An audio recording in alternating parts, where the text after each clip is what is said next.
That's why they're talking about the 25th Amendment. 3 weeks. 3 weeks in. Joe shot. Let's go, Kamala. You ready? So why do you deny that platform via censorship to the U.S. president? We haven't censored the U.S. president. Oh, yes, you have. There was an op-ed, there was a book by someone calling themselves anonymous. Are you aware of who that is? I'm not.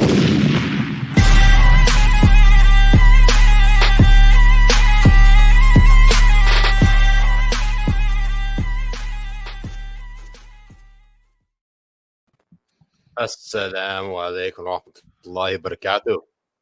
Wa alaikum assalam wa rahmatullahi wa barakatuh. Jew? I was contemplating whether to respond in kind or to just say Shalom Aleichem. Welcome, Habibis. It's another Habibi Power Hour. I'm Siraj Hashmi. I'm Mujahed Kobbe. And we are joined today by the one and only Neontaster, a.k.a. Noam Blum. That is how you pronounce your last name, right? Blum? Or is it Blum? Yeah. No, it is Blum, in fact. Oh, wonderful. So we got you for the first hour because you're a boomer. You're a bloomer and a boomer. Who goes to bed at fucking 11 p.m. I would actually be surprised at all if you're actually comfortably smug. You've had two alter egos, Neontaster and smug, because you go to bed early. Could you imagine, like, how would I have time for anything if I tweeted that much? I don't know how he does it. It's non-fucking stop. It's like the people who have who are married and then have, like, extramarital affairs. There was the one guy, I think I saw it on Instagram. The one guy who went to another town told his wife he was going out of town on business. He went to go marry his other mistress, and then his wife crashed the wedding. That's basically what it is to keep up with multiple different anonymous aliases, right? Yeah. Sure. I mean, every one of my other ones get killed off, so it's not that hard. Yeah. Once one dies, it's just another one. Well, I mean, before we get into, I want to talk about, obviously, it's a great segue right there because we want to talk about this anonymous New York Times op-ed writer. But first, I'm going to bring in, first of all, Earn Time. And secondly, it's Jihad on tap. You know what? Hold on. Let me see if I can double up on doggos. Oh, right. Get him. Yeah. It's Earn. Where'd he go? Because I essentially said he went to go. It's Earn and Yoko time. He went to get Yoko. Yeah, and Yoko. Oh yes. Yes. Oh hell yeah. Yes. Oh, this is a treat for all of you guys. And I didn't, but my brother and my nephew actually just got a dog. I'm gonna go see him this weekend. Oh my God, there she is. Oh, look at her. Oh, look at her.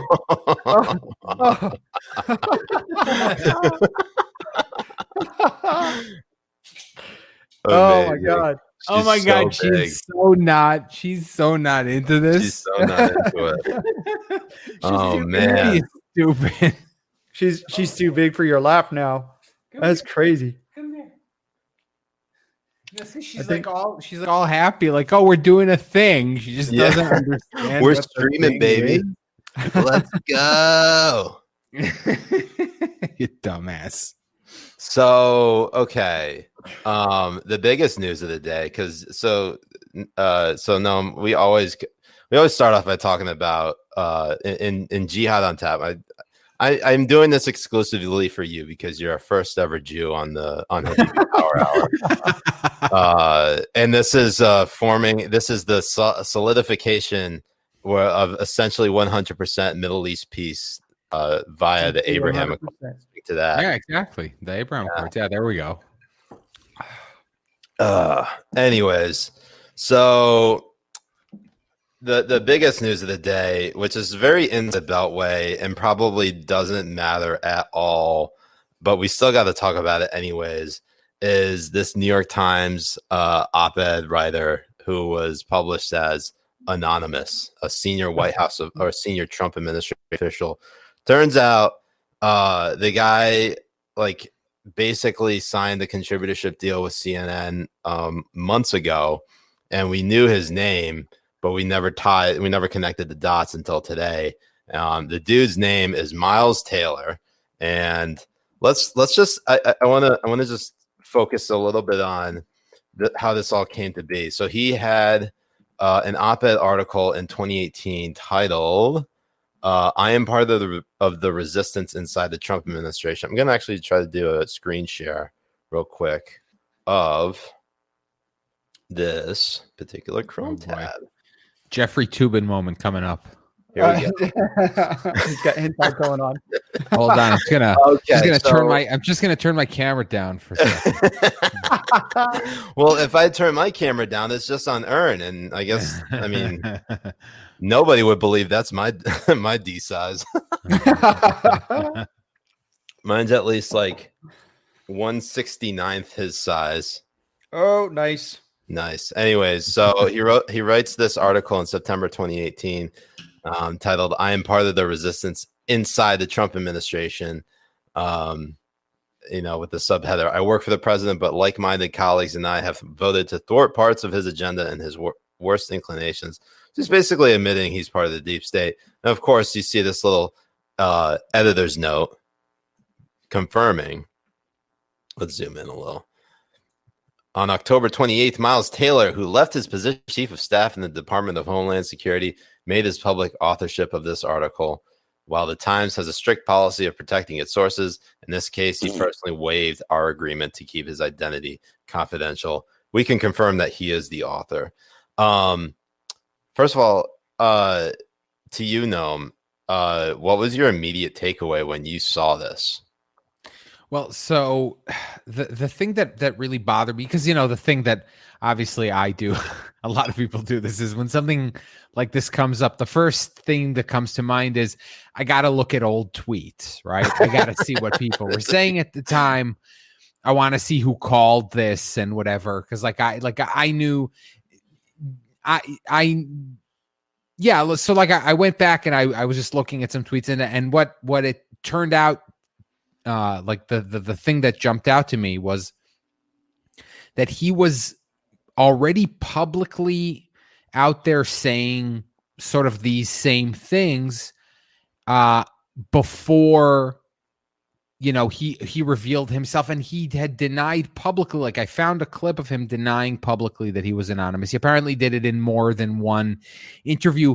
In fact, he had a rehearsed answer because he said it on Anderson Cooper. I actually have that clip. Yeah, in a Vice interview, he gave them the exact same quote. So clearly he had prepared something to say because he, I guess, anticipated that he would be asked this question. You want to play that clip now? Let's play that clip real quick, just so the Awesome. Habibis are in the loop on that.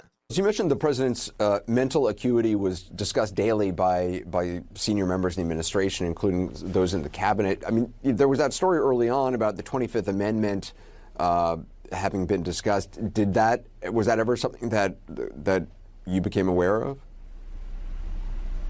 Yeah, Anderson, I'll be frank with you. That's not really something that I can comment on, at least at the moment. But what I will say is this. On a very regular basis, you would have these last-minute fire drills where the president would make spontaneous, unplanned, uncoordinated, ill-considered decisions from the White House, and his cabinet would have to drop everything to try to go address those challenges. That may not seem like a big deal if it happens every once in a while. Look, every president deserves to think up new ideas and have his cabinet respond to them. But when you're talking about weekly unplanned emergencies, it has a waterfall effect on the operations of the entirety of the federal government. The taxpayers that are watching this expect their government to hum along, get their job done, protect the American people, get Social Security checks out. But when these fire alarms would happen at the White House, it would have that waterfall effect on everything, and it would make it really difficult for people to get their jobs done. And I want to give you a specific example, Anderson.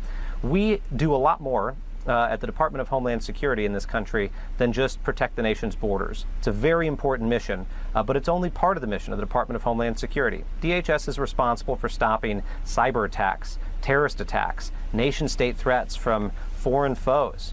But the president wanted to spend about 95% of his time focused on border. So we went to the White House at one point, this is probably in 2008, and we said, look, there's something we used to do in the Bush administration called Terror Tuesdays. Every Tuesday, the president's national security team would sit down with George W. Bush and talk about the terror threats to the country. We said, why don't we do something called Threat Thursdays? We'll come in with the president, we'll talk to him about all these other threats he's not really spending time on because he's too focused on the border. We got blown off. We made the proposal again. We got blown off. We made the proposal again to the White House Chief of Staff. We got blown off. That never ended up happening. So the president ended up, I would say, very ill-informed about some of the most serious threats to our country because he didn't, quite frankly, spend the time to focus on those issues or to learn about them. That's really, that's alarming. There was an op-ed, there was a book by someone calling themselves Anonymous. Are you aware of who that is? I'm not. Look, and that was a parlor game that happened in Washington, D.C. of a lot of folks trying to think of who that might be. I've got my own thoughts about who that might be, but I want my focus to be on the president, and I certainly don't want to. I wear a mask for two things, Anderson: Halloweens and pandemics. So no. You said that more former administration officials would be. So that was a fucking lie. Yes. Sorry, that and clip was again, he had that was a very that was a totally rehearsed. What are you doing? I'm just doing exactly what he's doing on air, and just right into Anderson Cooper's face. And Anderson Cooper just takes it. Oh, give it. Jay, go off. Tell us. I mean, Noam was highlighting that particular exchange, and like I said, look, if you're gonna be an anonymous source, fine. What you can't do is then act like you're two different people saying the same thing. You're sock puppeting, essentially, like what they used to call 100%. In the intelligence community double dipping, where you're going to the same source twice. That's, by the way, when people are worried about anonymous sourcing in media and people say, oh, my source confirms this, and oh, the New York Times is anonymous source, confirms the Washington Post's anonymous source. And you're like, how do we know that this isn't just the same person talking to three different reporters, right? Yeah. And so in that same sense, right. And so in that same sense, he's cheeky in like a very cheeky way, creating this atmosphere in which you have like this mutual corroboration of like, oh, you have this person here who's named, and he's also backed up by this anonymous person who's saying similar things. Turns out it's the same person. And so that's where the problem is. Yeah. The problem is you can't continue to you can't act as a kind of corroborating source for yourself. And I have to say, Jay, when you first heard of this, I mean, look, you actually have more notoriety than Miles Taylor. At least my left nut does. Probably even with his mom. And what was really hilarious is how the New York Times portrayed the guy, how he was like some real big senior official in the White House and all this kind of stuff. And it really damages, and to more of Noam's point, the standards and the way that the public views places like the New York Times. It gives more credence to their criticisms of how they do anonymous sourcing, who they consider as top anonymous sources in the White House, and also how other publications confirm that anonymous source and what he's saying and what they're reporting on. It's a joke. They made it all into a fucking joke. Yeah, I mean, and this is, I had a field day because of how disappointed I was in this news. I mean, I was hoping that for some reason, that when it came to this particular announcement, we get like some, oh God, it was them the entire time. Like, no one gives a fuck who Miles Taylor was. Like it is one of those things where this motherfucker follows me on Twitter. I'm just like, let's pull that up. Is he still following me? That is fun. Yes, he still follows me. That is funny when that happens. Does he follow me? Because that would be funny. Because I discover all kinds of weird people follow me. Yeah. It's just like, and he's also basically admitting that he's part of the deep state, and the reason why things aren't getting done in the Trump administration is because of fuckheads like him. And but at the same time, when he comes out, then everybody in the resistance and on the left, like everybody who's basically not a never Trump Republican, is shitting on him. Because I did see, I think it was Jacob Soboroff from MSNBC posted a tweet about how Miles Taylor was in on the decision to separate kids in 2018. Yeah, he was out there defending it. Yeah, and it, hold on, you're bringing it up. I'm bringing it up right now. I don't know if this is it. Miles Taylor was a critical part of the team that decided to separate thousands of migrant kids from their parents, resulting in lifelong psychological trauma. He would like you to believe otherwise. Just the fucking chef's kiss right there. Perfect. It's just absolutely beautiful. I mean, they didn't even give him a day before they went to duck his ass. But that's the thing. I mean, and Noam is smart. I like, my first inclination isn't always to go for the tweets. I'm sorry, going to look at old tweets. It's always to make a fucking dumb dad joke or pun. I don't know why that is. It's because of how white you are. It's just, I mean, to me, it's just interest. It's like especially with something like this, because there were people were making predictions and stuff. And by the way, like you said, like the New York Times had to like issue some kind of tortured statement about who they consider senior administration official and where the lines are drawn and yada yada. And and they were trying to act like this was not a fuck up.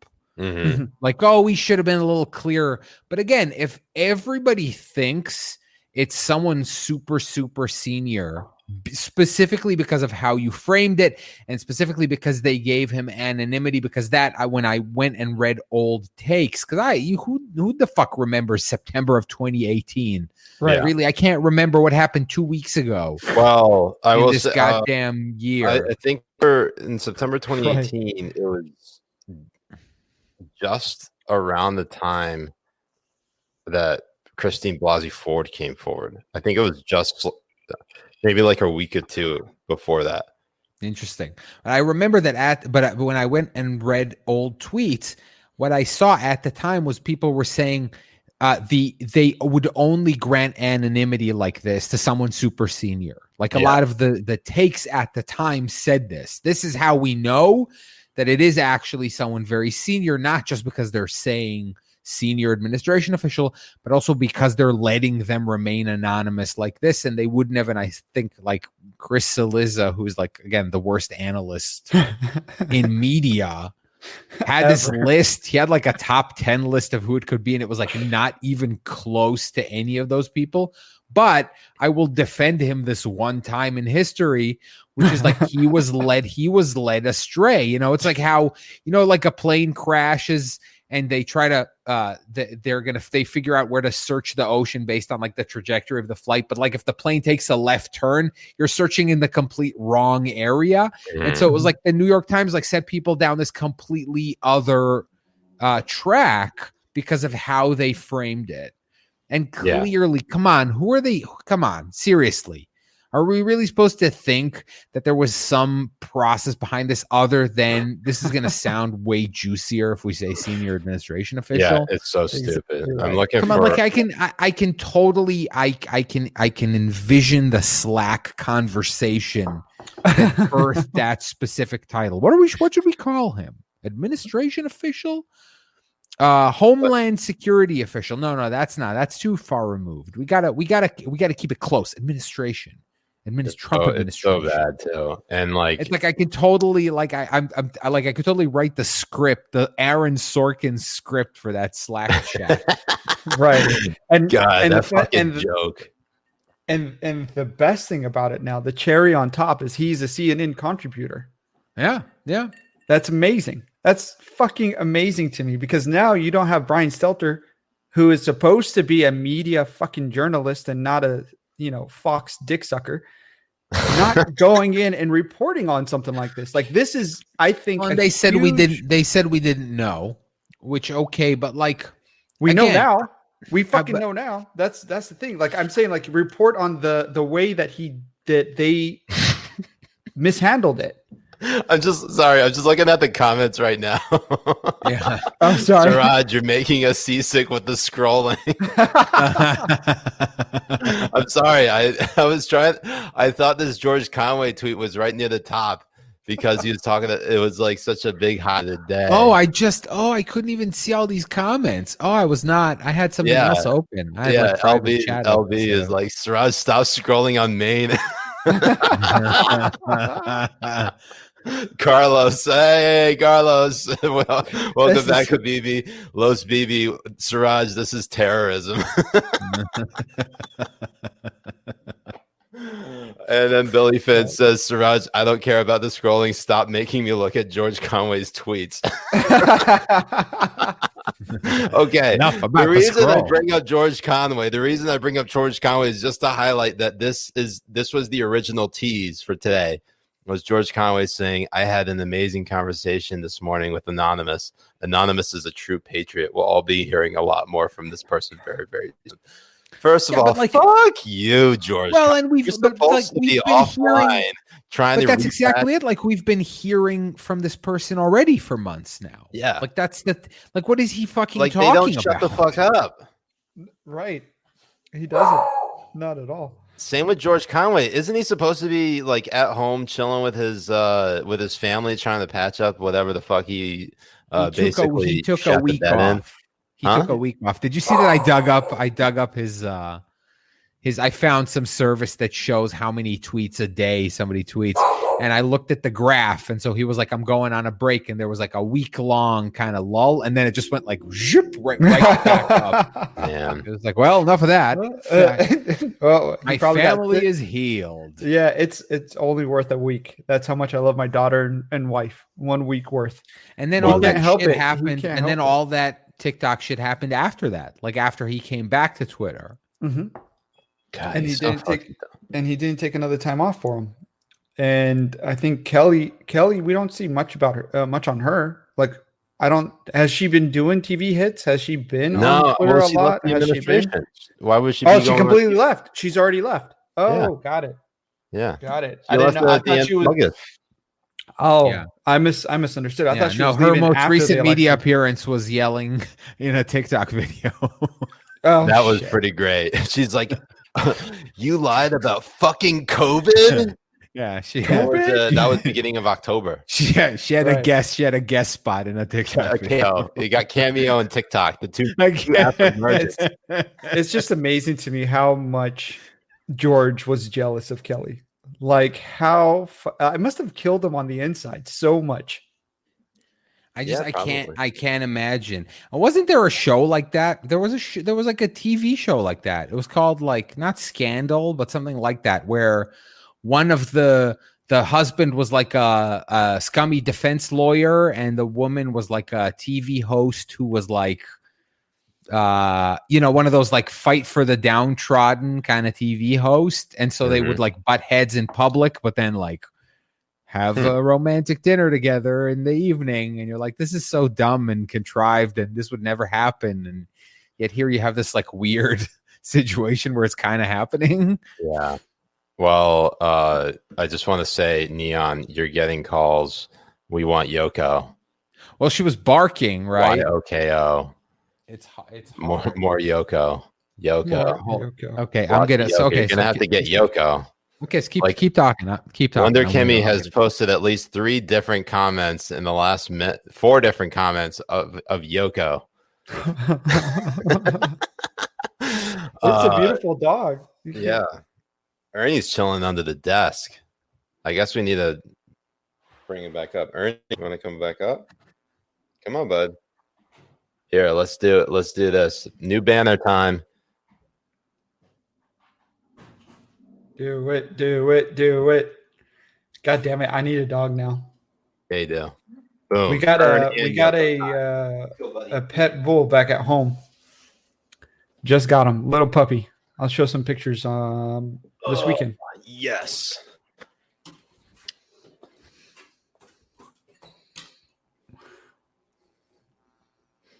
Here we go. There she is. Oh, there she is. Oh. What a girl. She's gorgeous. Oh, yeah. Wow. Look at those eyes. Ah! Those ears. I always thought Yoko was a big blacker urn. Oh. Bigger black urn. Oh, look at her. She's very she's hard to photographs hard because she's so dark. Right. There you go. Come here up. Yeah, her. Where are you going? Where are you going? There you are. Good. You're up. Oh, there you go. Yes. Oh, this is good. This is dog lover porn. Right. That's why everybody is so quiet. Yeah, everyone's just like, oh my God, right yes. And Ernie's just chilling. Good girl. Chris Kinder, thank you, Chris. Paying $5 to ask, how many have noticed Jay's mic? And is that guard there to keep him from doing tubing? Check it out. Okay. Oh, thank you, Chris.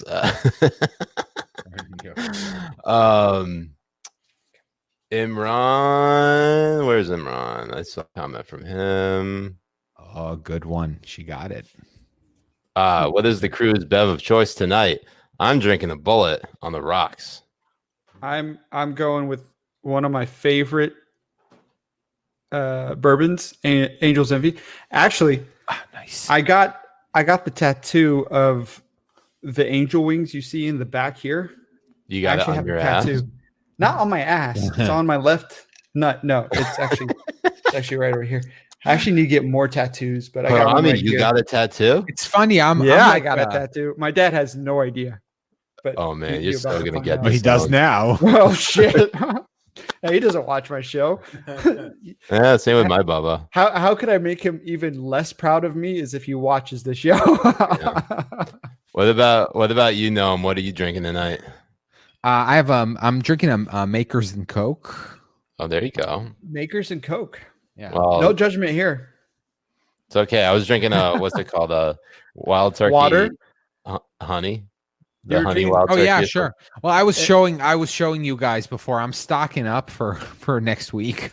There you go. What are you gonna doing do another? Week? I'm gonna hit up the liquor store again this weekend and top off my liquor cabinet. I got like 8 different bourbons. I'm gonna get so hammered. Yeah, you are. It's gonna be great. I've never been like I've waited. I remember waiting for Endgame to come out. Okay, and I was like, this is a weird segue, but like I remember thinking like this is weird. Like I've never been so like amped about.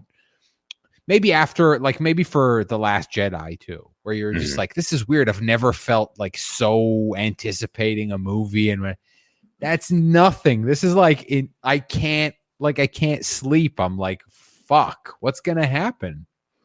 Yeah, there's definitely a lot of anxiety around this election, and honestly, and this is the weird thing. And before we get into the election, I feel like that anxiety has impacted a lot of people's ability, particularly the journos' ability to report on stories accurately.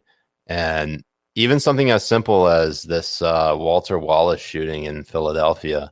He was a 27-year-old black man, was holding a knife, and was shot and killed by police on Monday afternoon as his mother watched nearby. And protests looting and riots raged across the city.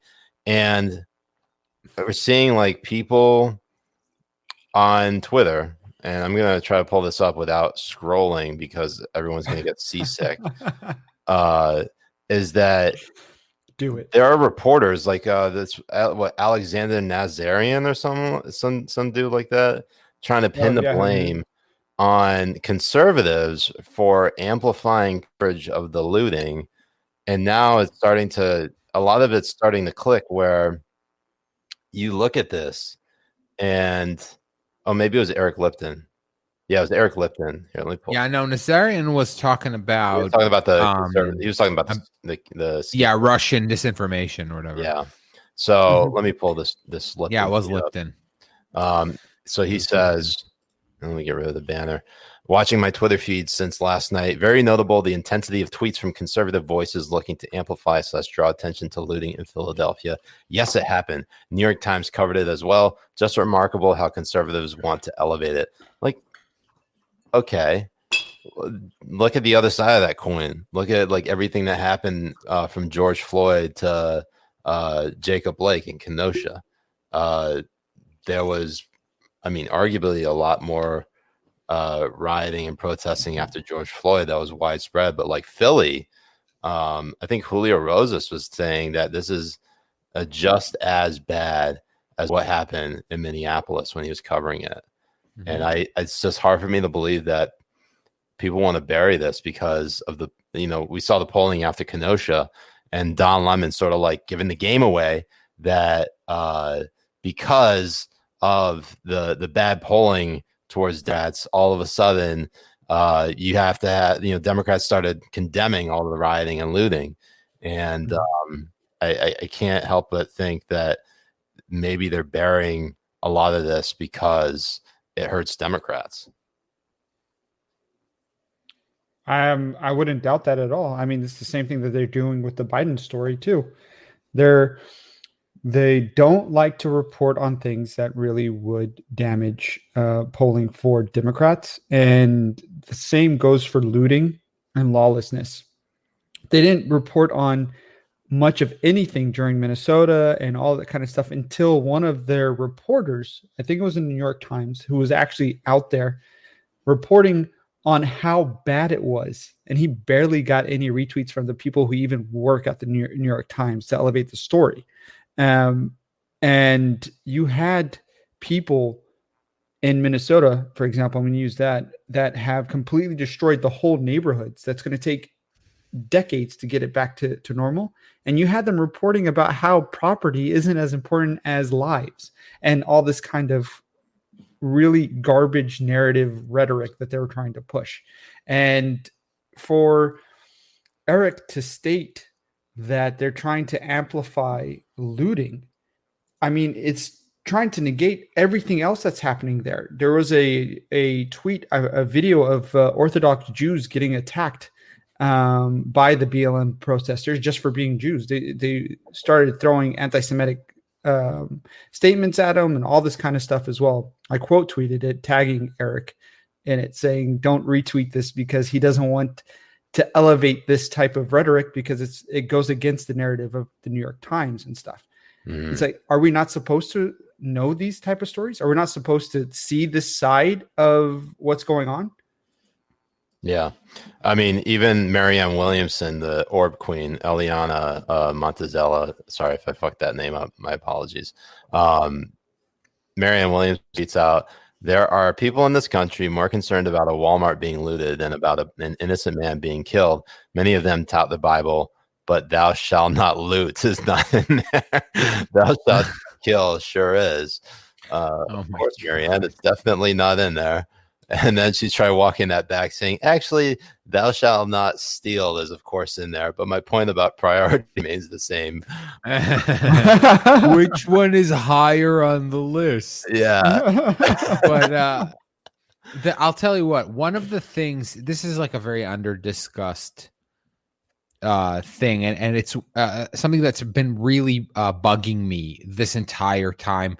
And it's the idea that there's this narrative that grew out of 2016 that reporting on the Hillary email story at all contributed to her loss, meaning it's not enough, like even being critical of it, because we're acting, don't let revisionist historians act like there was this tsunami of negative reporting on Hillary's emails. A lot of it in the usual suspect outlets was what you'd expect. It was the way an outlet favorable to Democrats would cover a major story that can't be just ignored, and so of course they tried to paint it in relatively favorable light in the same way that like conservative outlets went to paint it in very unfavorable light. But like after that, there was this whole idea of like we shouldn't have reported it at all. There was a lot of that. It's amazing. A lot of like Ezra Klein's and Chris Hayes's, and there was this like self-flagellation movement of like we made this too big of a story in general, even if like most of our coverage was negative. And that really scared me because I said the problem is as we move closer and closer to 2020, the new tactic will be to ignore a story. Mm-hmm. Yeah. So it won't even be carrying water for it anymore. It'll just be like, no, we're not going to even talk about this. I'm not going to even, I don't want after the election, people to count how many times I tweeted Hunter Biden and say, hey, you tweeted 80 times about Hunter Biden.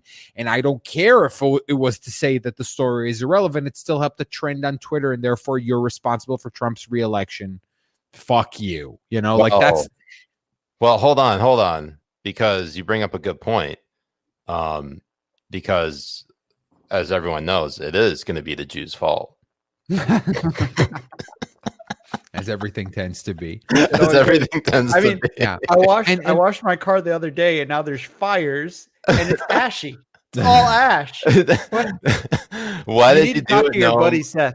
Why did you control the weather like that? Yeah, I know, right? It's the machine. It's malfunctioning. It's malfunctioning. This is what you're referencing by Anand Nazarian, who's a Yahoo News reporter, which I don't know what's going on over there. But conservative media routinely manufactures scandals. John Kerry's service in Vietnam, Hillary Clinton's email server, Hunter Biden's emails, then browbeat mainstream media for not covering those scandals to sufficient degree. It's bad faith politics and huge disservice to voters. And speaking of sort of like this idea of censorship, Caleb Hull, who is tuning in for probably the first and only time because Neon is here, says Spotify just banned Joe Rogan's Alex Jones episode. They did. I wanted to watch that later. They did. And I was watching on YouTube. And then they took it off of there. Someone is telling me it's still on Apple Podcasts, but yeah. But Spotify is there's some real disgruntled employees. Deal? Well, we hold on. First of all, we don't know. Well, we don't know what's in their deal. That's a lot of people are yappity yapping, and I'm gonna be extremely vague and say like I've heard that a lot of the things that are said are not true. I don't know if what I heard was true or not. We hear a lot of things. People DM me a lot of stuff, and I have no idea if they're actually like. I'll get all the time. Someone will say, "Hey, my friend works for Spotify, and he said that this is all bullshit," or something like that. And you don't know if it's true or not or whatever. But I don't know. Everything tends to be put it this way, until this happened, I was super confident that it was all smoke and mirrors. All of these employees were angry, but like nothing was happening. Nobody who had any say in anything said anything. Like Joe Rogan was kind of not commenting. Nothing happened. There was all talk about it. Now that this happened, I don't know what to think anymore. Because like I said, I was under the impression that it was just like yappity yap because like nothing happened, right? Yeah, they said like employees are angry and they're planning walkouts, but then nothing happened, and that was that. Yeah, but I don't know what this is. I don't know what's going on now. I mean, if anything, they should have banned it for Tim Dillon's Free Ghislaine t-shirt. Right. Oh my God. That was so fucking stupid. Oh it's Ghislaine, actually. It's Ghislaine. Ghislaine, yeah. Ghislaine. Like Ozzy. It's almost like Ozzy. It's close to Ozzy Guillen, right? Right. Yeah. I think that's a good way of probably pronouncing it. I think it's just a disgruntled employee, honestly, because last time he was talking about it on one of his podcasts, he was pretty open and saying he doesn't know what's going on. Nobody contacted him. Nobody said anything, and they can't, edit his podcast or any of that kind of stuff. So I just think it's somebody who had access to it and deleted it and took it off. I mean, it's happened before on Twitter. It's happened before on Facebook. What says it's not going to happen on Spotify? Yeah, Somebody who has access to go and do that. I mean, I'm pretty sure it happened. So, I mean, that being said, I feel like we didn't even get to the reason why I brought up the shooting of Walter Wallace Jr. was because that's a big story, but we've all become so desensitized to police shootings for one, and the fact that it happens 8 days before Election Day. It's getting completely drowned out, and I feel like there's let's throw on the tinfoil hat. I'll put a tin hat on Ernie as well, but there are bigger forces at play here that are trying to stamp out coverage of the story.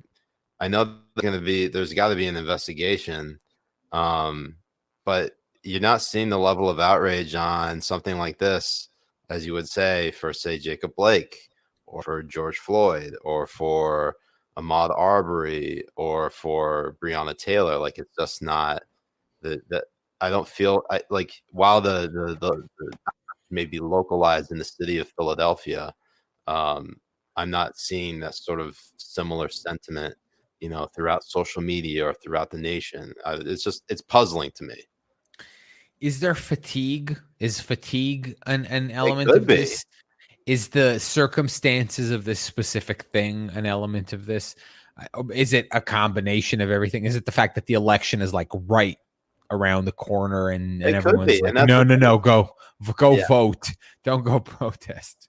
Go vote instead. I don't know. It's just They could be. I mean, because Philly, especially for Pennsylvania, is a big one. If people are not going out and voting in Philly, that's not good for Pennsylvania, for the Democrats, anyways. Yeah. Anyways, but because we only got you on for about another 15 minutes, Noam, and I know you got to go to bed because you're a boomer. Want to talk a little bit more about the election, because obviously we're less than now we're about 5 days and almost 69 minutes away. Awesome. Nice. And I mean, Trump is trailing Biden nationally and in a number of battleground states. But here's the worry, and that I guess my concern is, do you think we are regressing back to the 2016 line of thinking where people are starting to trust the polls when they could be off? Let you finish that. Oh, I thought Jay was going to talk because I was I asked you, Noam. It's like a ventriloquist thing. Well, Siraj, it's so weird because people keep, obviously, because I get to ask this all the time, and I'm not because I'm anybody, but because everybody's asking everybody, who do you think is going to win, right? Again, the gut says, oh my God, he's in for such a huge loss. But I'm trying to put myself in my 2016 mentality and reading some of my highly embarrassing, in retrospect, tweets leading up to the election. How embarrassing were they? I was so sure. I was so fucking sure that he was going to lose. I mean, really. Mm-hmm. And so it becomes hard because you're getting that same sense, right? The polls and I don't know, fundraising, there's all kinds of metrics. It's very hard to find some kind of counterfactual that would make you think maybe if you were raising just insane amounts of money from crazy numbers of donors, small time donors, if he was doing something to defy the trends that you were seeing, then maybe you could hang on to that. But I don't know what it is that that you could look at and say. But again, like you said, I was so sure, seriously. Mm-hmm. I mean, I I was sure up until Friday before Election Day, and then I saw the trend that Trump was on the rise before the release of the Senate Judiciary Committee letter, and having Trump supporters close to me through my in-laws, it became apparent sort of like their line of thinking, in that while the initial part about Trump supporters sort of lying to pollsters, as like in the weeks that got closer to the election, they stopped giving a fuck, and they started, sort of putting out their signs, started telling pollsters how they feel. And sure enough, in the states that really mattered, in the blue wall, in Pennsylvania, Michigan, Wisconsin, Ohio, you saw Trump, run the table. And while polling doesn't really tell you the full story, it's a snapshot of what people are thinking. It's in the top battleground states, like Biden is leading by, like razor thin margins in a lot of these states, like Florida. He's up. Florida is tied. In Pennsylvania, and I'm going based on a Real Clear Politics average, and I could actually just share that screen and scroll through it all the time, because fuck you, Habibis. Yeah. So you can right here just have like you should do is like you should run this through like After Effects and just have it sway ever so slightly left to right the entire time, just to make people seasick. That's the best way to do it. I should totally do that. So what you can see here is that all single digits. The biggest lead that Biden apparently has is in the state of Michigan, which Hillary lost. I don't think they called it until at least like a month after. And by the way, Neon, Rachel Kaplan, thank you for I see. I'm looking. I see this. Can I have Yoko or just borrow her, or I'll babysit?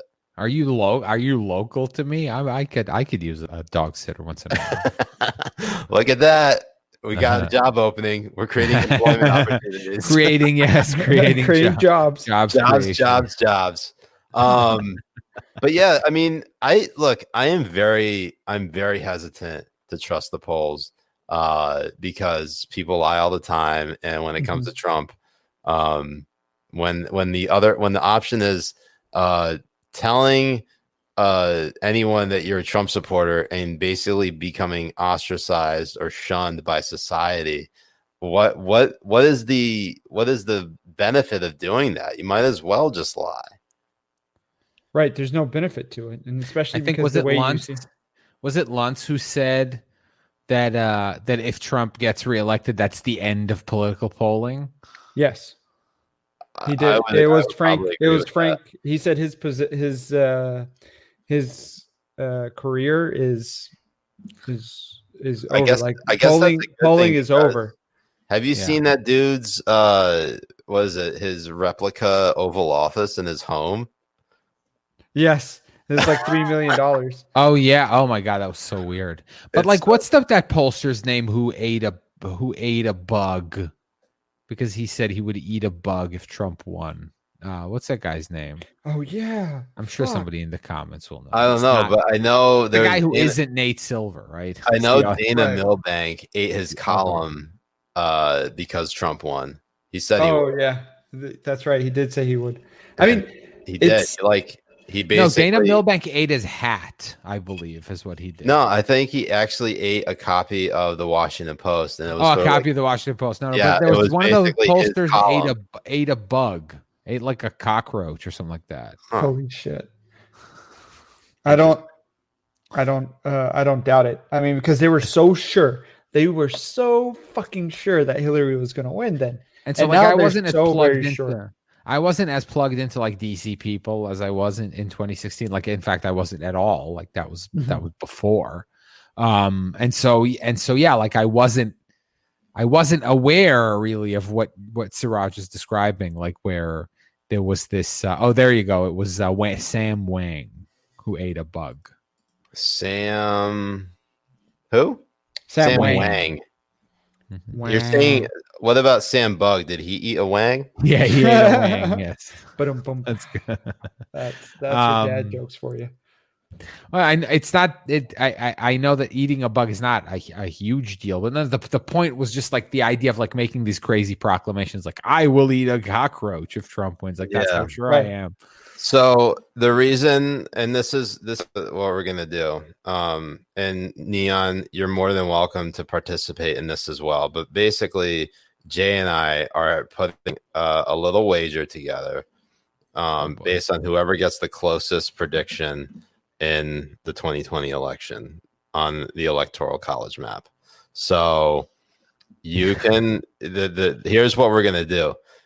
So Jay and I have agreed that whoever loses has to shave their beard but keep a porn mustache for a week. Okay. You want in on that? No.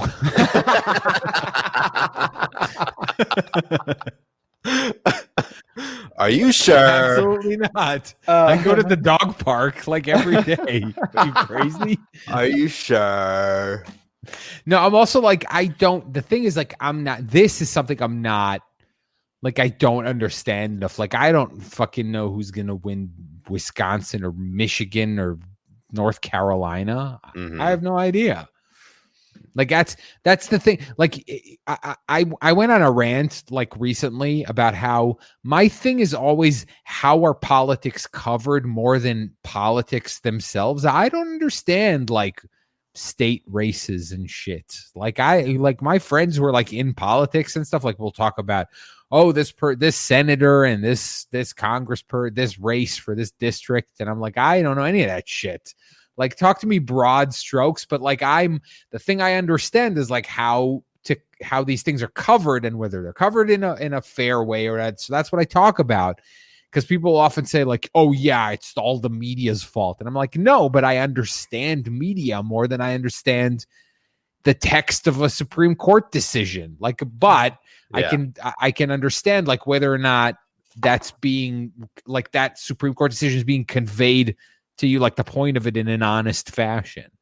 Yeah. And so like, yeah, I often say like, I'm not trying to distract. Like that's just my area of focus more. Caleb says, no, Trump is going to win all 50 states. Go all in. JT Roger says, I feel like Siraj can definitely rock a porn stash. Oh, he can. I've seen pictures. Oh, whoa. Fuck you. Oh, Siraj is going to have to do like TV hits with his porn stash. That's like, actually, Siraj, if you do it like within the next 2 days, you could just spend Halloween. You could just go as Kyle Griffin. No, but the thing is, I like 2, maybe 3 years ago, because I was finally able to grow facial hair. I actually went as Borat for real that time. And the only other time before that, I had to like smear like black ink on my upper lip because I couldn't grow any facial hair. And that was like 2006 when I was like a sophomore in college. It's like, does that count as partial blackface? I guess. Is that how I get canceled? That's probably how Anyways, whatever. Trump's gonna win all 69 states and be done. Also, every one of Very the nice. all 47 states. Yeah, 57 states. That's so, but I mean, your gut feeling tells you Biden, but is there anything that like you would think would sort of upend that? I mean, I don't. Unfortunately, at this point, my main hope is just that the results are decisive enough to prevent this country from ripping itself apart. Well, you don't want this country to rip itself apart. No, well, yeah. Maybe that's what we need, right? All I do. We need onion article each other apart, and then the caliphate will come and rule over all. Sharia for everyone. Yeah, my favorite article from the Onion that I share all the time is FBI uncovers Al Qaeda plot of sitting back and watching the collapse of the United States. I mean that really is it, right? Because like Right. I'm so, you know, everyone has that moment, like, when did you realize that coronavirus was going to be like a big deal? And so I know exactly when that happened. On February 25th, some CDC official, like someone on a conference call, was like, yeah, I told my kids this is going to fuck our lives up or something like that. And I remember seeing that and being like, shit. And so the next time after that, when I went to the supermarket, I was like, I'm going to get a bunch of toilet paper and whatever. And so I'm doing that this weekend. I live in the District of Columbia. If there's going to be a contested election, things are not going to be fun here. No. You better get that toilet paper and everything. Exactly. I'm getting it all. Clorox. It's not Clorox this time. I'm going to need same thing with anyone who lives in LA. Yeah. What does one get? I'm going to need multiple fire extinguishers. Well, did you say, wait, Jay, did you say Clorox? Are you going to bleach your own asshole? No, I didn't say Clorox. No, I'm just going to drink it. Once I run out of bourbon, drink the Clorox. It's going to switch. My asshole's already bleached. I mean, you already know how clean I have myself. All right. Wait, LB has a Don't question. need to go there. LB has a good question. Do you guys think we will have a clear winner on election night? I legitimately hope that we do. That's just it. I mean, or the next morning, whatever.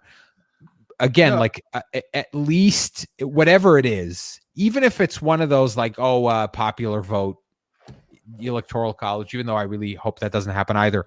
But again, if it's the point where any kind of recount or any kind of wait for all the absentee ballots or whatever are for Senate, Congress races and not specifically for the president, where it's kind of settled to that point.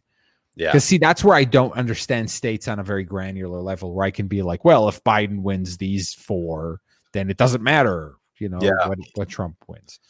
Well, I mean, Jay and I will probably talk about it more as soon as we boot you off, because you don't want to take part in our little wager, because we're actually going to fill out this electoral college map, and I'm going to screen grab it and for accountability purposes, so that Jay will shave off his fucking beard and rock a porn stash for a week. Fuck you! Just because you're in DC and you know all this shit and you have some experience on this. Yeah, I do. I'm going to lose.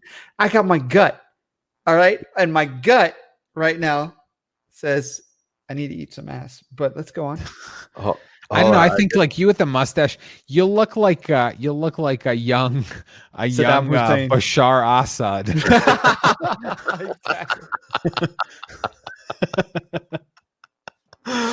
Oh man, it would be a young Bashar Assad. God damn it. This from Omar Kobe. Jay is a bleached asshole.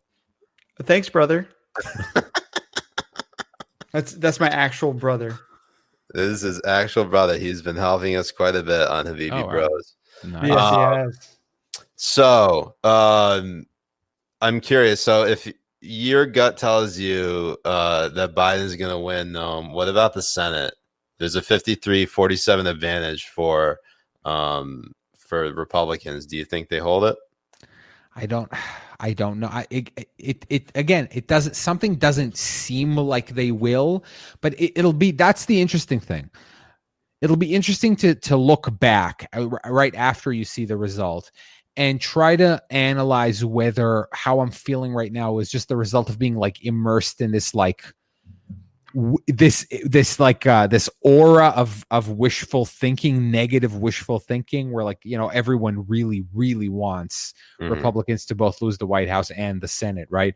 And so it's almost impossible to get out of that cloud of I almost imagine it as this field of negative energy that everybody creates, and you're immersed in it, and so it almost infects you with that kind of.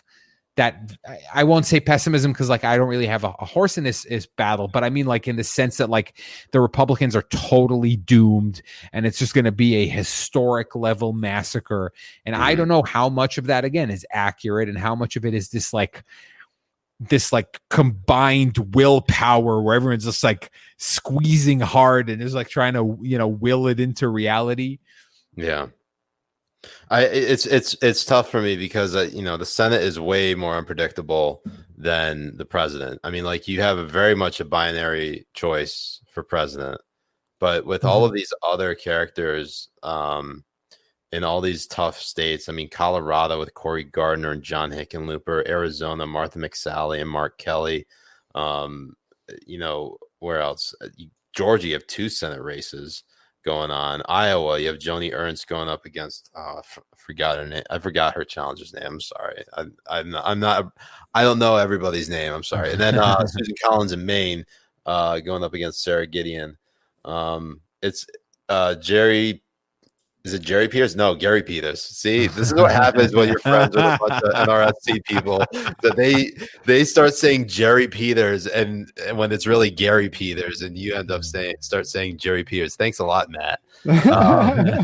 And he's going up against John James. Look, I think the best case scenario is that you end up having a system where one of the parties controls the White House and the other one controls the Senate.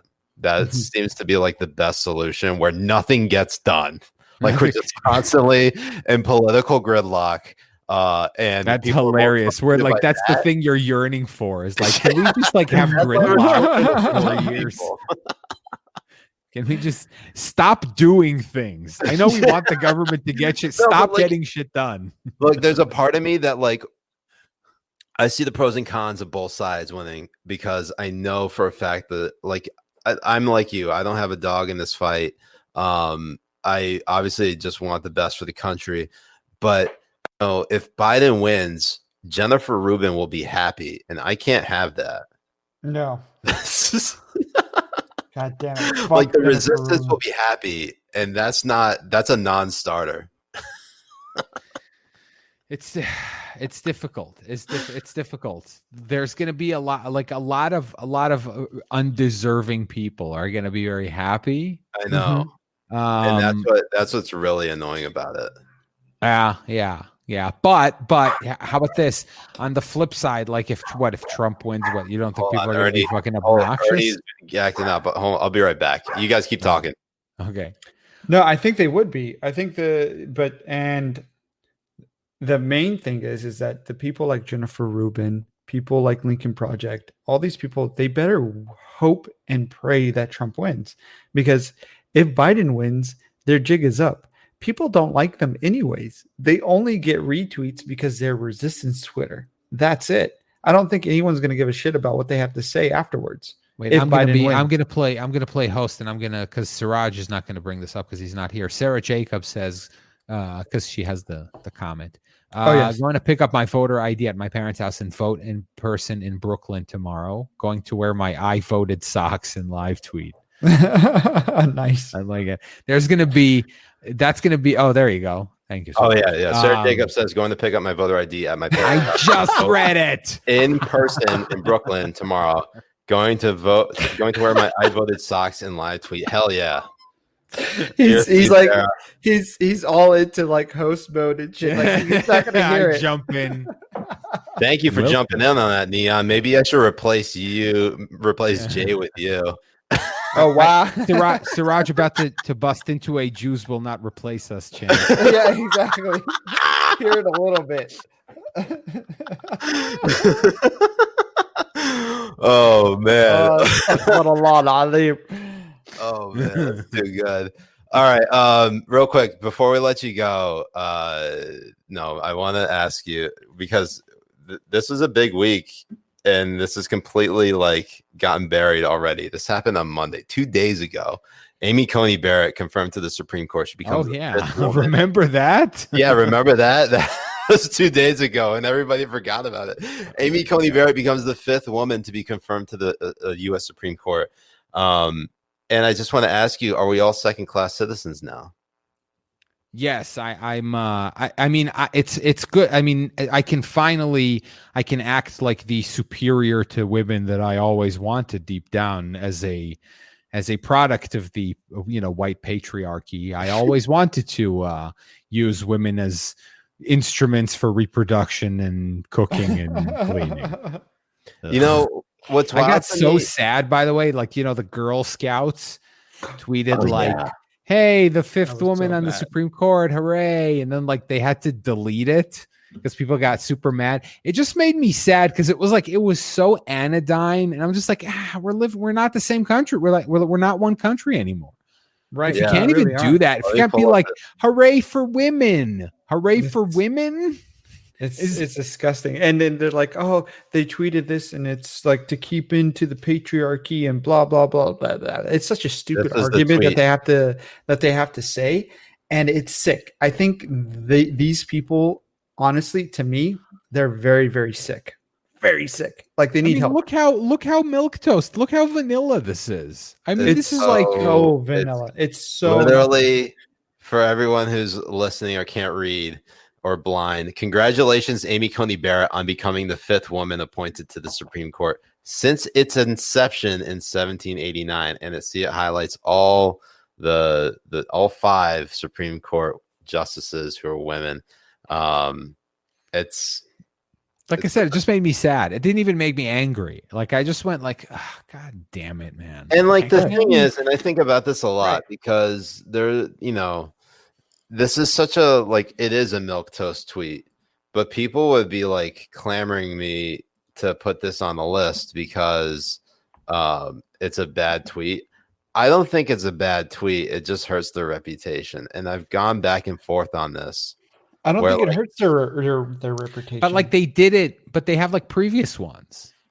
They did it last year on International Women's Day. They had the 4 women justices. It continues a thing that they've done before. Yeah, it wasn't totally out of nowhere. It wasn't. But the thing is, these people, they think that since ACB gets on, that women's rights are going to be trampled on, gays' rights are going to be trampled on, all this kind of stuff. They're going to be killed. They take it over to the fucking top, and then they think they're justified to take it to this level when they're not. It's such a simple fucking thing. And ACB is not going to just go in there and then automatically all this stuff is going to happen. No. We know it takes a couple of years before we put the gays into the fucking camp. I was going to say, you want to talk predictions? Forget election predictions. I'll make a prediction on this podcast. I'm going to tell you that Amy Coney Barrett is going to really, really disappoint social conservatives at least once in the next year. That's my prediction. My prediction is she will, on some case that everybody thought she was going to rule, in way X, she's going to rule in way Y, and people are going to be super mad. It happened with Gorsuch and it happened with Kavanaugh. Right. It's a thing that happens. And all these again, the Lincoln Project. Oh no, it wasn't the Lincoln Project. For one, it was some other grift outfit, the Midas Touch, I think they're called, where they had this ad about where this woman and her daughter get stopped at night by the cops, and it turns out it's the abortion police. Have you not seen this? You should find this on Twitter. I have not seen this. And they drag the daughter away because she was going to go. It's clear the mother was trying to drive her across state lines to get an abortion. Oh my God. I mean, it's amazing. So it was one of those and it's come on, man. And, I do have some small hope though that when these apocalypse predictions just turn out to not be true, that people get a little smarter, just a little tiny bit. Yeah. The show American Gods. I haven't seen that. No. Yeah, I've based on a sort of a very good book. There's one episode. It's like a super woke show. Whatever. We don't have to get into that aspect of it. But one episode of it has this really great cold open montage of these people who are in an apocalypse cult, hundreds, in the Dark Ages, and and it shows them every once in a while they think, okay, here comes the apocalypse. So they wear their white clothes and they climb up on their roof and they wait for the world to end, and the world doesn't end. And, and this happens again and again. And slowly they kind of become disillusioned from this, because they're, this preacher keeps saying oh, the world's going to end, sell all your stuff and wait on your roof for the rapture. And And so like I feel like how many times can you be told the world's going to end and it doesn't before you're just like, are you exaggerating just a little when you're saying these things? Exactly. I think what strikes me about this whole thing, and I was going to make this point a little bit earlier, but there have, since Roe v. Wade, when Roe v. Wade was decided, that was an all-male justice panel. There were no women on that. All men, 9 men decided Roe v. Wade.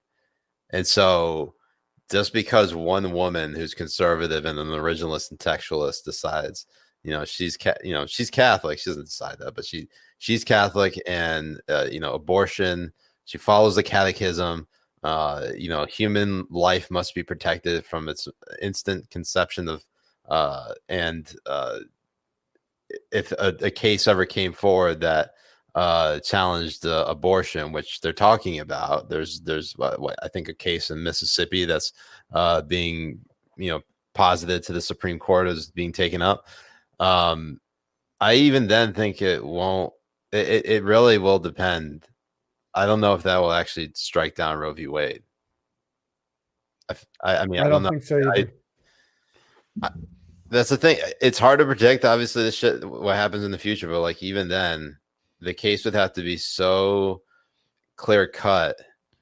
Well, there was this talk about like super precedent, which I guess isn't like an actual thing, but it's more like an unspoken. I feel like there's probably a more secret one. You know how like RoboCop has like Directive 0, which is like a secret directive where he's not supposed to like harm anybody from OCP. There's probably like the same thing. There's like a fuck, I lost my train of thought. See, I should be drinking when I'm doing these goddamn podcasts. See, this is why I gotta go to bed. This is why I gotta go to bed. I mean, if you gotta run, we totally get it. No, it's fine. It's fine. I'm sure I was trying to make an amazingly smart point. It's okay. We know you're all, I think both Jay and I know that you're just a boomer and you've reached nap time. No, it's okay. I don't have like a hard out. Just keep going. Once you get to your like map segment. Okay. Well, unless we we only have you didn't watch the Tony Bobolinsky Tucker interview, did you? I did not know. Okay. So if you want to transition to that, we should do this again. We should we can cover the Civil War. We can do a Civil War episode next week. Okay, but did you see the movie? We should play Among Us while we talk about every year of the Civil War. Hell yeah. I'm coming to you live. All right, but did you see the new Borat movie? No, I did not. Oh, fuck you. The Supreme Court should definitely ban anime. Definitely. You're more into anime. All right. So actually, how about this? Because I think there are a lot of Habibis that want to get to know a little bit more about you, Noam, and we'll leave it on this. And tell us what was the motivating factor for you to sort of come out and just not be an anonymous Twitter account with a huge following? Oh, I mean, I kind of got doxed. It's complicated, but the point was that at some point, everyone who hated me knew who I was, and like was like calling me by my real name, posting pictures of me and doing stuff like that.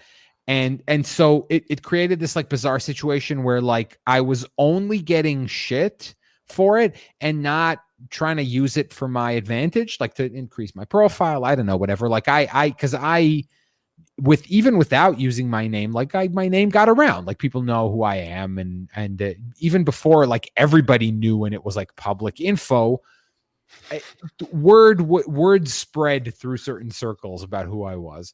Yeah. And that ended up benefiting me like in my professional life. And so I was like, why am I like, if the point is that I'm trying to protect myself, because that was always the reason that I didn't use my real name. It was just that there's crazy people on the internet and they will, and people often hate me to really disproportionate degrees, considering that I'm like nobody. I'm just some dude, right? No, like you're Joe. Yeah, you're not that some dude. automatically increased the hate by tenfold. It's like 10 times. And so, so I figured like, I might as well just do it. I'm still not comfortable with it. I'll be honest with you. I'm not a huge fan. I'm trying to get verified, which is why I'm just like full on my picture and my professional affiliation and stuff. It's been 10 months. I've been in contact with Twitter for 10 months. So Jack Dorsey is not only a raging lib and a pedophile looking motherfucker, but also anti-Semitic. Yes. And Islamophobic for getting rid of me. And he follows me, by the way. What? He does. Well, that's probably why you're not certified. I DM'd him once when my docs was first spread on Twitter. I DM'd him and I was like, I don't know if you even read these, but like, what the fuck, man? Yeah, amazing. This sucks. Wow. Something like that. Well, Carlos chimes in and says, "Congrats on coming out, Noam. Be proud." Hey, Pride Month is every month of the year if you're gay, right? Exactly. So I don't know, like and again, it's been 10 months of like essentially regular communication and 100%. Always being told like no update or because of coronavirus, we're verifying epidemiologists and there's a long queue and it takes a long time. Wow. And that is literally it. Like you gotta know someone, right? Pretty much, essentially. Yeah, 100%. Because it's the same thing with trying to get rid of bans. You have to know somebody who works. I think that's what happened with Iowa Hawk. I think somebody because people amplified it. Somebody who knows someone spoke to them, and that someone just like unchecked the box and made it happen. Because that's the way it fucking happens. It's the same with verification. Like I know there is a verification team, and by the way, it's apparently such a mess because like if you go to people who work for Twitter PR. In their bio, they all say, I don't know anything about verification. Amazing. By the way, Fuzzy Dunlop's avatar is Henry Rollins from the Liar video, which is fucking a great deep cut, amazing thing. So that's what it is. I thought that's what. Good on you for that. Like. It is an amazing song by Henry Rollins called Liar. I knew that. A dude who's like a manipulative piece of shit. Just to let you know. I just saw this. Joe Rogan posted this on its Instagram. He's like, just to post a photo, it's back up. Oh yeah, okay. I saw that in the comment. There we go. No, but this is like from his account. So I think honestly, my theory was right. What? Now that it was some disgruntled employee that just deleted it, probably. And then Joe Rogan went back and it's like, what the fuck? And then they were like, oh shit, and then they put it back and fired the employee. Because we got off that topic, because like none of us know what's in their agreement and who has a say over what content. And by the way, I feel like probably they knew he was going to have Alex Jones on. I don't think that he just does whatever and they don't know. Yeah. Because like, what if he all of a sudden brings on? I don't fucking know some. Richard Spencer or some shit. I was gonna go even worse. But then he'll be CNN. But like we killed Miles Taylor. I know I was gonna say like Al Baghdadi, but he's dead. Like everybody's dead. Like nobody which terrorists now. Like they're all dead now. I was like trying to reach for like the name of like a terrorist or something like that. Bibi Netanyahu. Man, that would bring people to tears if people. Yeah, but I don't know. Like if you interviewed some like serial rapist from prison, I don't like something Bashar al-Assad with Joe Rogan's pool and with the way how many like loyal fans he has and all this kind of stuff. I doubt he would have signed anything that would not allow him to have full control of what he can and cannot interview, what he can and cannot post. All of these type of things. I think there will be some things like, for example, he'll try to fact check or apologize if something happened and blah, blah, blah. Something small like that doesn't even fucking matter. But when it comes to like his show and what to do, he has full control. And I think this, where they deleted it, we know they deleted it. It completely came off and he got it back on. And I honestly think that's what happened. Yeah. Question from Fuzzy Dunlop. Oh, before I get into that question, what if he had like Mohammed bin Salman and just been like, so what was it like killing Jamal Khashoggi? Oh my God. Oh, holy shit. So was it like in Scarface where they were chopping that guy up? Were with the you chainsaws in the bathtub? were you on DMT when this happened? Did you take DMT and behead a guy before? Amazing. It's so fucked up, but that's probably how an episode of that would go. Fuzzy asks, Noam, do you have any advice for Jay? He is considering coming out of the closet in his personal life and could use a pep talk. Use a pep talk. Yeah. just be proud of who you are, man. Oh man. Well, Noam, this has been great. We had you on. Dude, we totally got to do this again. Absolutely. When I'm not a wet blanket. You've definitely been on the top of our. Well, how many guests have we had, Jay? We've had Ryan Long, Danny Polishuk, and they were like all over the place. They were, and then we had Zaid. We had Zaid on, which Zaid was Jelani, and then Neville twice. Neville twice, and then the Jew. And then the Jew. Oh my God! Wow. Oh man. Yeah, one of these days we'll have to switch it up and actually get a woman.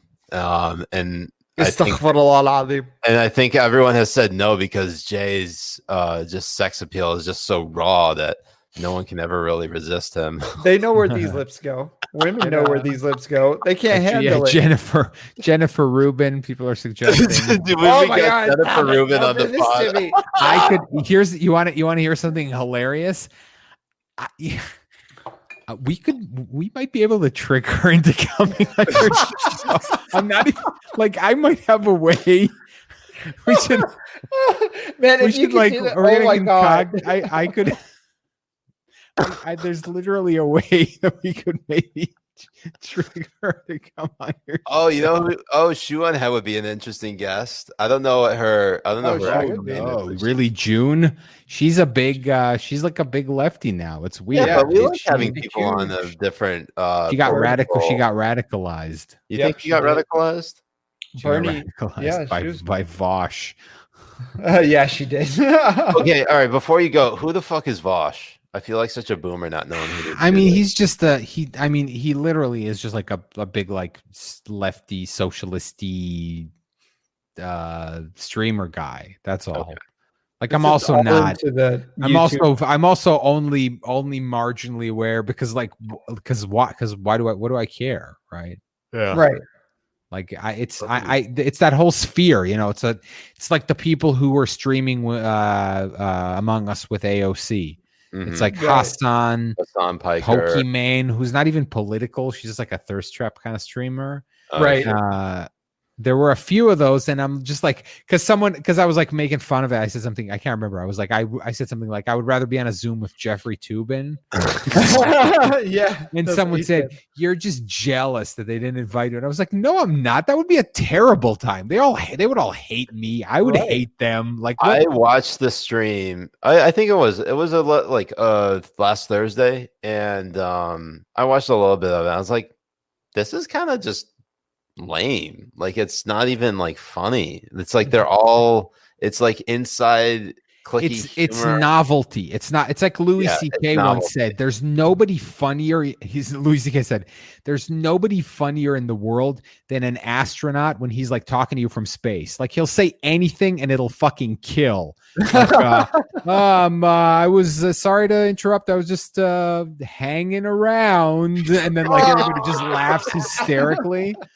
It's like, oh God, I miss Louis C.K. Fucking Louis C.K. If he wasn't the original Jeffrey Toobin and he just didn't whip his dick out, and before Zoom became a thing, of course, he was. But it's hilarious. He'd be like, it'd be really funny right now if I just whipped my dick out and whacked it off. Amazing. JC, thank you, JC. Says, Inshallah, who do you think will run and win the primary as a Republican in 2024? Shukran. Holy shit. Wow. I mean, doesn't that depend on who wins, though? Like, Yeah. it's a little hard to say. I think so. I think You know what? I also think that I don't. Again, you correct me if I'm wrong, but to me, this also feels like an election where, like, how big the losses will be. Like, if the Republicans lose, right? Losing a close race and being totally blown out will have very different effects, like going down the line, like on 2024. Like, if this is like a strict repudiation of Trumpism and people are like, yeah, thanks for the SCOTUS justices, assholes, and then get out and stay out or whatever. Like, that could be the message that is delivered. Although, again, like that attitude, because there are people who are like Trumpy in terms of policy, but they just aren't Trump, like a Josh Hawley or I don't know who, whatever, Tom Ted Cotton. Cruz, Josh Hawley, Tom People Cotton. who are like more politician-y. I don't know, like it's always been so hard to like explain the thing that is so that, because Trump just doesn't work like a politician does. Like, I don't know, he doesn't like function in the ways that have like developed as conventions for how politicians should act, I guess. Because like people always say, like, so what? Why should they? Mm-hmm. And yeah, I guess in a way there is no real like explanation for why politicians should always be polite to their opponents and not go on shitpost or Twitter rants. I don't know. Like, it's hard for me to explain exactly why I think the president should be doing this. But but yeah, like there could be this idea that like, yeah, keep being aggressive and more nationalist and I don't know what in realignment as Sagar likes to call it. Right. But not a little less on the extremely online attitude. Yeah, I mean, I can't help but think that, and that's the thing. I don't know how much Trump's online presence hurts him, because only people who are extremely online, which is how many people use Twitter? Right. It's like what? Well, they said 85% of Americans are not heavily into politics. Okay. And so even if the and now some of them are on Twitter, right? And it's not that all of them are, like 85% of Americans are not on Twitter, but like it's the idea of like people who are heavily into politics and also on Twitter for politics. The problem is there's spillover into the real world when it affects real world policy. That's why I said Twitter is a little like a lobby, a bunch of lobby groups, meaning it's like a small group of people, but they're in such proximity to like media and politics that they exert like disproportionately large influence. Like Twitter anger gets shit done way more than normie anger does. If normie people get angry, they write a letter to the FCC that they saw a boob on TV or some shit like that. Right. Like a Twitter mob gets that done in like 5 minutes, like you get like hundreds of. I said like one of the big problems is it's hard to measure authentic outrage with outrage that isn't very strong, but it's so easy to just hit that retweet button or hit that like button and get these like one outraged comment gets like 250,000 retweets or whatever. It gives the impression that there are 250,000 really angry people as opposed to 250,000 people who are like click, who just sit there and click all day long because it literally takes less than 1 second. And, like it was almost like limit I said, there are alarm clocks that force you to like solve a little like logic problem before they stop beeping to make sure that you wake up entirely. There should be something like that for retweeting. Like you should have to solve a little like math equation to retweet something. Or, like identify how many squares in the image. Yeah. One of those captcha. Yeah. Just so that you only do it when you really want to. Yeah. And just be like, it's not worth the effort. Wow. Well, I hope like somebody like Tim Scott runs like. I hope somebody like Days Left Nut actually runs and wins. Not campaign. That's what I put down on my ballot. Just so I can say it's on the record. A Republican, I think, will be sort of important in years to come is Mike Gallagher, the congressman from Wisconsin. I believe. Tell us why. Why do you think that? I mean, I saw him speak a couple of years ago at something. He's like a veteran. He has like two or three PhDs. He's just like an impressive dude. And every time I see like him come up, I think he's in a race. Oh, right. There was a video. Now. Yeah, he is. There was a video of him. Something that was like today or the other day, like he something he did went around. And so, yeah, like about privilege, where he was accused of being privileged, exactly, or something like that, and he kind of twisted it around. Something about him, like I was always like, and like, yeah, every time I see him, he's either involved in some kind of bill that I think is interesting, or is saying something that I agree with. So this is, it's funny. It's all about clout, right? You're all just like, I want to be able to be the first one who said this, so that I can go dig this up and then be like, oh, that was me. Remember President Gallagher? Remember when I called that shit? So for people who aren't aware, this is what Mike Gallagher looks like, and he's a basic white dude, meaning he's Yashar's type. Yashar's DM him right now. That was a great comeback on your privilege thing. Oh, that was great. I mean, look at that. Absolutely, Yashar. I like that. Jackson, thank you, Jackson. Sutton says Republican primary 2024 ends head-to-head, Heavy versus Hawley. Fuck me if that happens. I know, seriously, if that happens, fuck, that would be crazy. I'll stop eating ass for a year. You can never do that. Could you? I don't think you could. I couldn't. No, I couldn't. Noam, thank you so much for joining us again. Thanks, before we let you go, is there anything? Is there any plug you'd like to give us where people can find you? Obviously, you're on Twitter at Neontaster. Your Twitch is also at Neontaster, right? It is also at Neontaster, right? And also my my youtube.com/c/Neontaster, which has like all kinds of podcasts that I put up. It has streams. I'll upload old Twitch streams there. I have like several full playthroughs of some games. I try to make it funny. I do voices and shit. It's a fun time, I think. I'm probably going to get back to doing it. Though?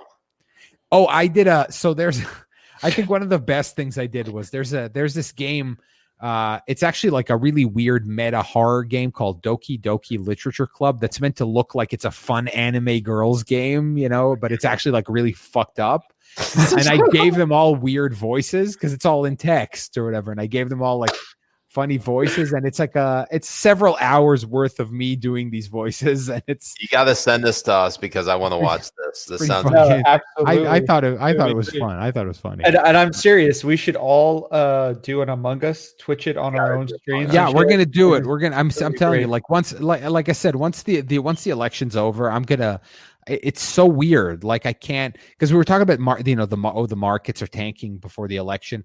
I was like, I can't even make plans to like with friends for next weekend. I'm like, I don't know what's gonna happen yet. Yeah. If I were some like heavy investor, I would be so panicked right now. I know. I've been thinking obviously about investing, and I'm like, just fucking wait until after the election.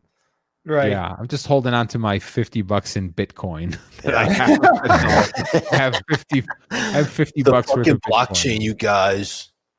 Just because I was like, I want some Bitcoin. I want a non-zero sum of Bitcoin just to see what it's like to have it. And so yeah. Good. So then when the global economy crashes, you're all going to be living in my house that I'm going to buy with my $50 worth of Bitcoin. Once it'll be worth millions.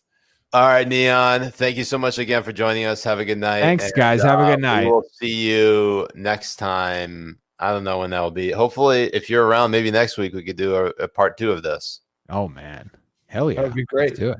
Well, we'll figure it out. But anyways, give our love to Yoko, and we'll see you hopefully next week, buddy. All right, bye, guys. Thanks for joining us. Peace. All right, that was Neontaster, aka Noam Blum. Funny guy. I really enjoyed talking to him because he always knows a bunch of shit that I just right. I have no I would never even think about. Yeah. JC, thank you, JC. I agree with Jack Sutton. I see Hawley trying to be Bernie of the right. Do you think the Freedom Caucus / zombie Reaganism are good / real? The Freedom Caucus are a bunch of cucks at this point. As far as I'm concerned. No, the whatever Trumpism has replaced whatever the Freedom Caucus is. They're the Freedom Caucus as far as I'm concerned. But is Siraj drunk? No, I doubt it. Whoa, hold up. Someone's saying I'm drunk. Whoa, hold up. I'm a little. Also, I wanted to say Billy Flynn said something about I think it was his aunt or a family member with cancer, and I just wanted to say I'm really sorry, Billy, and I hope you're dealing with it well, and that the Habibis are here for you. Yeah, it was a little bit up. I'm looking for it. Up. I don't know if I can find it. I don't know if it will go up that far anymore. I did see this from Billy Trump Jr. Fuck off. I think it's too far up. Anyways, Billy Fed, our prayers are up for your aunt. Hope she gets the treatment she needs, and if there's anything you need, we're here for you. Anyways, now I guess there were a lot of things we could have focused on in the last half hour, in the last 25 minutes. I think what we really want to focus on is this little wager we got going. Yes, let's do it. I've been doing my research. Let me pull up. Let me share the screen so the BBs can keep track of what the fuck's going on. And Jay, we'll start off with you. So this is no, fuck you. You go first. I got the handicap, you motherfucker. You go first. Okay, fine. Fuck you. All right. So let's look at here. Let me just move this camera. So this is the 270 the win map. This is based on 2020 consensus. That's on the Sabados Crystal Ball, Cook Political Report, Inside Elections, Politico, Economist, 538, and whatever you want to call it. This is how, if you wanted to start like literally at 0, I don't want to do that because it's going to take us way too fucking long. Yeah. So with a blank map. So we'll just start off here. Mm-hmm. I'm going to say Texas goes to Trump. I'm going to say Florida goes to Trump. I'm going to say Georgia goes to Trump. I'm going to say North Carolina goes to Trump. South Carolina as well. Indiana, Missouri, Kansas. Obviously Utah, Montana. Okay. I'm going to say Ohio also goes to Trump. Biden, I think, actually gets Iowa. This main thing. The thing about split electoral votes in Nebraska and Maine, they always fuck me up. I don't really know. That's like the one thing where, like, despite the many years I've been doing this, which actually is less than a decade, I don't know. Anyways, Anthony Rivera, thank you, Anthony. Now that Noam is gone, can we start talking trash about the Jews again?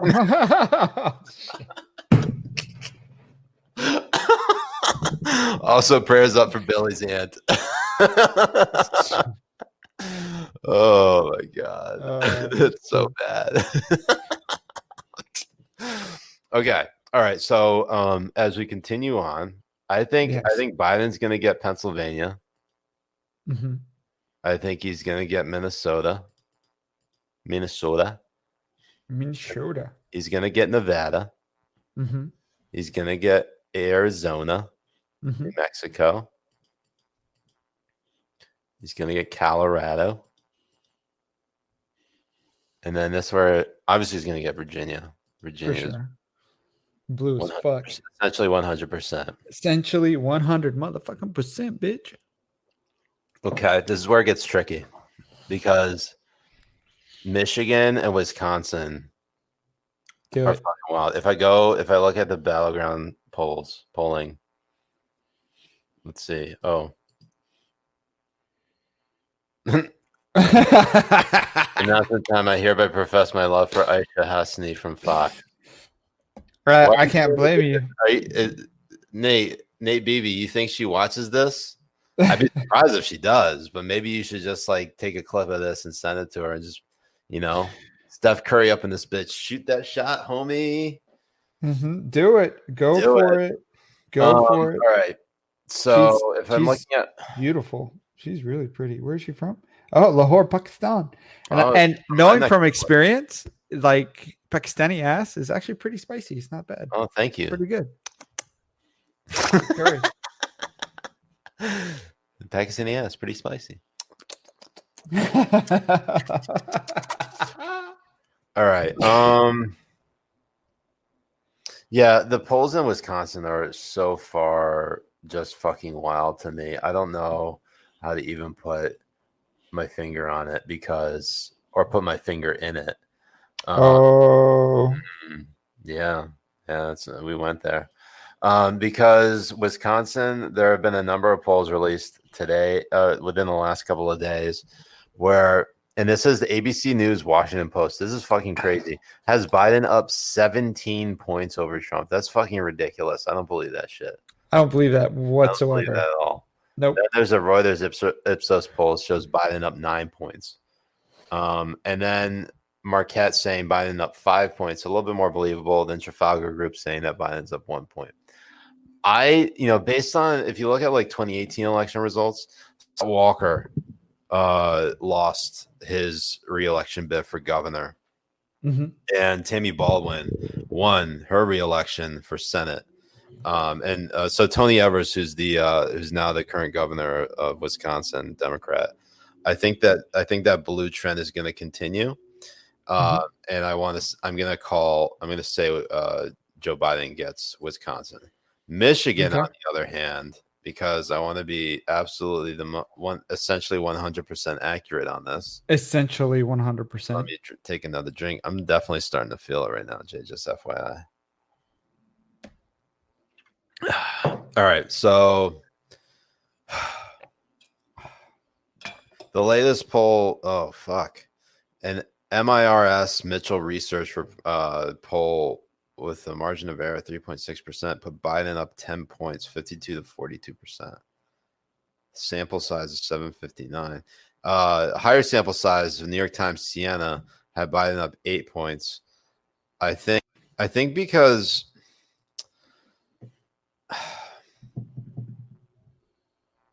I want to say that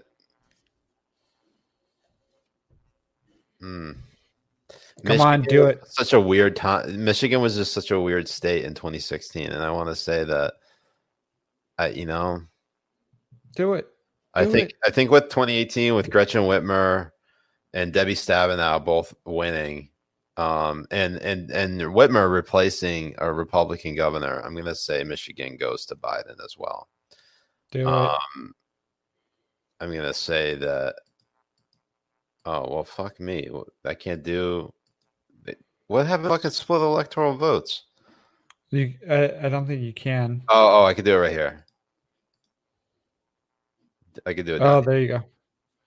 There you go. That's what you did. Blue,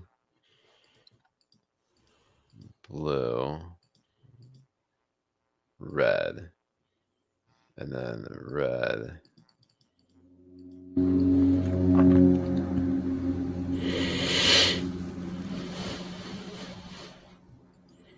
All right, so my final tally. Oh, I still need New Hampshire. New Hampshire. What is New Hampshire still polling looking like? See, that's where your problem is. You're not going by your gut. You're going by polling. I want to look at. Well, I am going by my gut, but I haven't looked at anything New Hampshire in a while.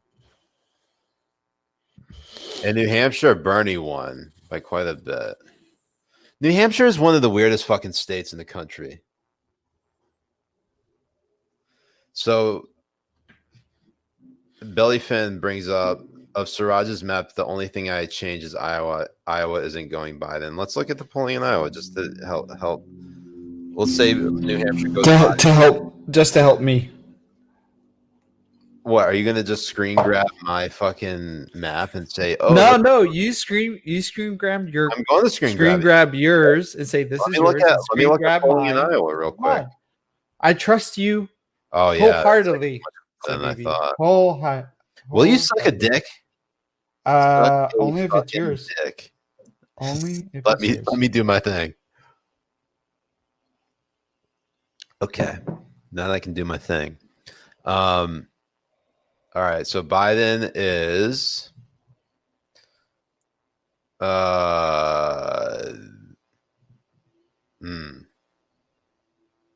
actually, you know what? I'm inclined to switch Iowa to Trump. All right, so there's my map. 290 for Biden, 248 for Trump. I'm taking a screenshot of it now. Do it.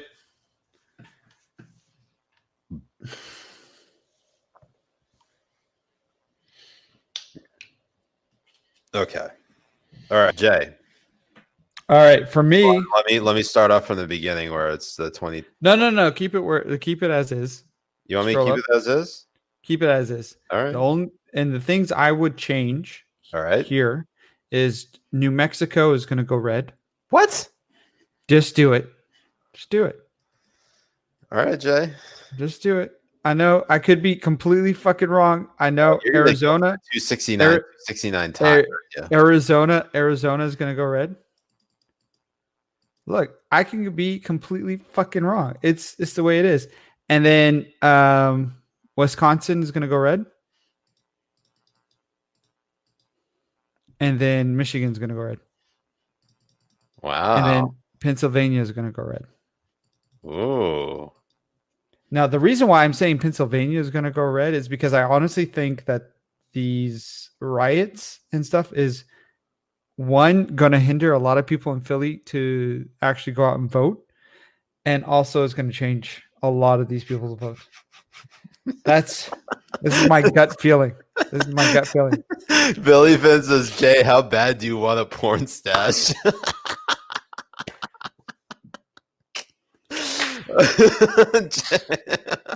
I'm taking a screen. Look, and the funny thing is even if Trump wins, I can still lose because it's the closest person to the electoral map. I guess that's true too. So this is my prediction from talking to, my one friend in Arizona, my two friends in New Mexico, my one friend in Wisconsin, and my two friends in Michigan. Now, I have a lot of friends in Minnesota, and the thing is, like, Minnesota is weird because a lot of the people in Minnesota are fucking fed up with the shit that's been going on in there. A lot of them. But I still don't think it's going to go red. I still think it stays blue. Do you think Arizona goes red? I do. Then what the fuck are you talking about? Minnesota, you dumb bitch. Oh, Minnesota. Okay. Sorry. All right. So let's take a screenshot of this. Shit. I really hate getting into election predictions, but just because this is, good content for the Habibis.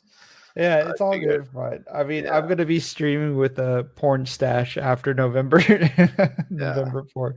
So let's see what it would have to be, what it would have to look like in order for us to get a 269 tie. Because for me, if that happens.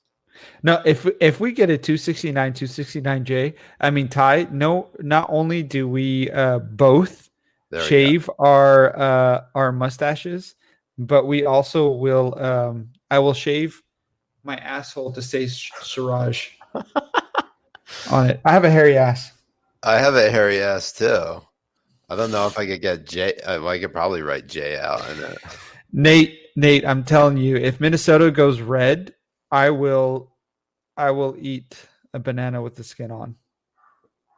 Wait, you eat a banana with the what? Skin on. Oh, you mean the peel? Mm-hmm. So this is what a 269 tie would look like. Holy shit. And that's fucking wild, right? No, it's wild as shit. And it's highly possible too. Thanks, LB. I love your toe picks. They're so good. Wait, where did LB do? What LB do? She was praising me for my PA Pennsylvania prediction. Oh. You know, I mean, anything can happen in the next few days, but I think there are a couple of things that will probably change the calculus of Pennsylvania. You think so? You have the riots in Philly for one. That gives, I think, Republicans a boost. But then you also have the early voting, which I think, by and large, Democrats probably benefit from. I mean, they could, but you never know. I mean, at the end of the day, it all comes down to turnout. Shut the fuck up, Jay.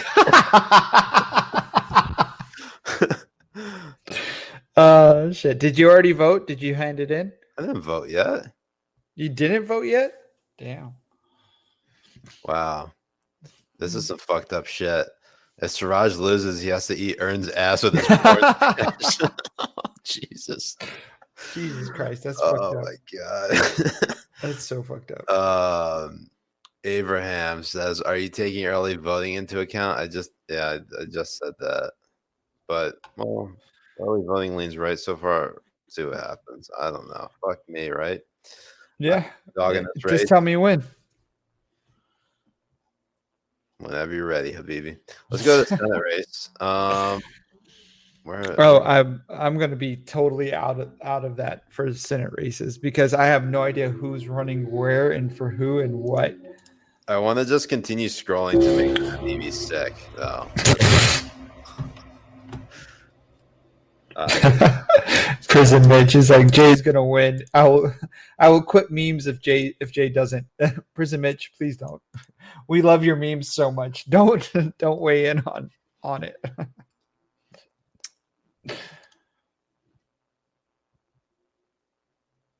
Let's see here. Siraj vote doesn't matter in DC. I vote in Virginia. Psych. Thinking I live in DC. Faye says, are you doing real news election night or hanging out with us? The thing is, I'm not planning on going on any election shows because I always thought to myself, why would we try to compete with anyone, the major cable news networks? So my plan is to do a stream with Jay. I think we'll do it on Twitch because that could be at least a little bit more interactive. Right. I think it would be better. You could be on your Twitch. I can be on my Twitch. Yeah. And we'll be on Discord together and just streaming it. And we could be playing different games. We could be doing some different shit. Like, I think it works out really well. Talk about, I think, eating ass and doing whatever Pakistanis do. Yeah. There's Jay. There's Prison Mitch. Jay's gonna win. I will quit memes if Jay doesn't. There should be like a wager on who wins. Habibi should have their own wager on our wager. Yeah, right. No, you should tweet that out with with our pictures saying whose is whose, and then just put a wager down saying Habibi's. Who do you think is gonna win? And then let them just go wild on it. Yeah. That'd be good. John Doe says, can we do a Zoom call? Okay, Jeffrey Tubin. Oh, shit. Hey, Habibi is from Imran Allah. Hey, Habibis, do you think a blue wave will hit next week? I mean, there very could well be one. I mean, there's a lot of people on who the are presidential level. I think so. I'm willing to stick with my prediction. It's a lot of it is about gut. It's a gut instinct, and my gut is telling me that Biden's going to win. But I know for a fact that Trump, you can't count him out. I don't think you can. And honestly, like some of my gut feeling comes from like some of the people I've been talking to, some of the places I've been. I mean, especially like blue, like hardcore blue places and hardcore blue people. They would never, ever like admit it out loud or say that they're voting for Trump or do any of that kind of stuff. Never at all. But some of these people are, I think it's both ways. It just depends on what kind of, I think it heavily depends on what kind of media that they're taking in to sway them. Yeah. Yeah, it's gonna be wild regardless. But we'll figure it out, Habibis. All right, so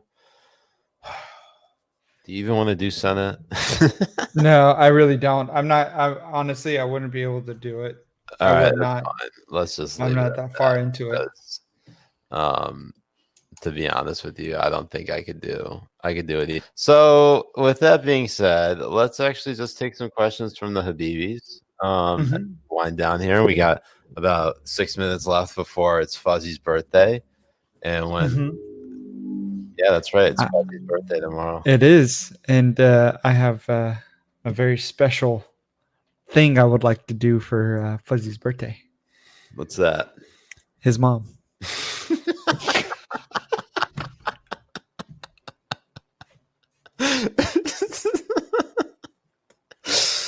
Oh God. Also, I'm going to sing happy birthday for him. When? On his birthday in like 5 minutes. Are you going to take a video of it and post it on Twitter? I mean, he could take a video of it and post it on Twitter, but I'm taking a video of it right now. Should I take a video of it like this? You could. I could. It just looks weird. But when is his birthday? Like in 5 minutes? When is his birthday? Yeah, like 5 minutes. All right. Steve says, do you really think Habibi Tuesdays are a good idea? Oh, for your Twitch stream. I'm just trying it out. I think it is. I think they are. I mean, I'm going to be trying to do Twitch streams of either when I'm playing with random Habibis on Among Us. So I literally just go on the Habibi server. So you guys should get onto it on Discord. And then I just post it and be like, whatever Habibis are ready to get on, come on. And then I just add them into a private Discord group. And we go ahead and play on Among Us. And then, of course, I'll be streaming the other games I'll be playing either with Siraj and his balls or, Noam and so on.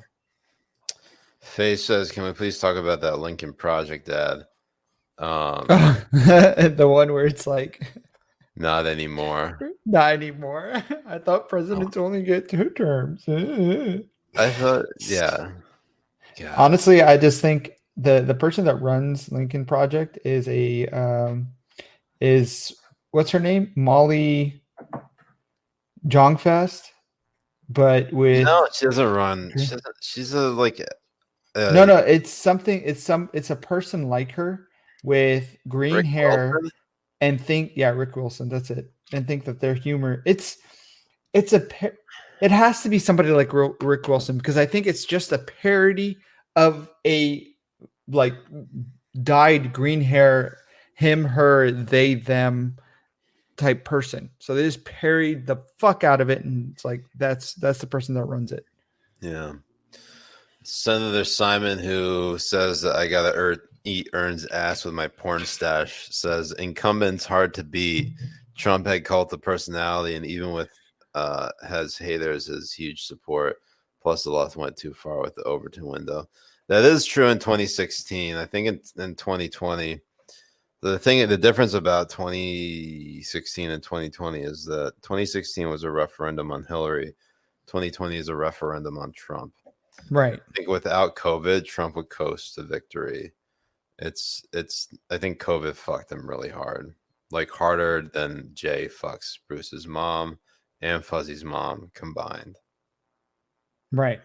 So I think so too. That's why I still think the race is a toss-up, and I will be surprised if Trump wins. But I think there are people who, and don't get me wrong, I don't think all of this is essentially 100%. I already finished my drink and I'm not anymore. Well, then. I'm already feeling pretty, feeling pretty, good right now.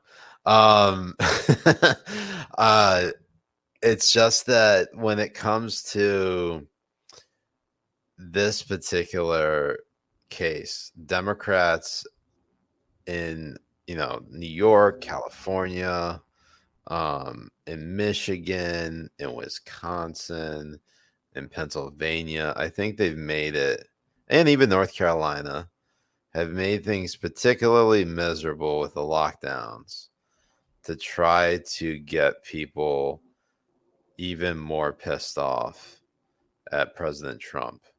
I think there are going to be a few people who see through that and end up voting for Trump. And that's why, I think that people are more motivated to vote now out of anger and fear. Well, on both sides, I think. 10 years ago, 10, 12 years ago when Obama was running, it was more out of it was all the hope and changey shit. Mm-hmm. Not anymore. I don't think, yeah. And honestly, I think there's going to be a lot of, we're already seeing record-breaking voting and early voting and all that kind of stuff. And I think when the voting day hits, we're going to see huge turnout as well. And I think it's going to be from both sides. And now that we're here, I just want to be happy birthday to you. Happy birthday to you.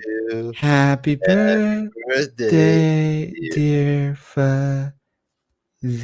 Happy birthday to you.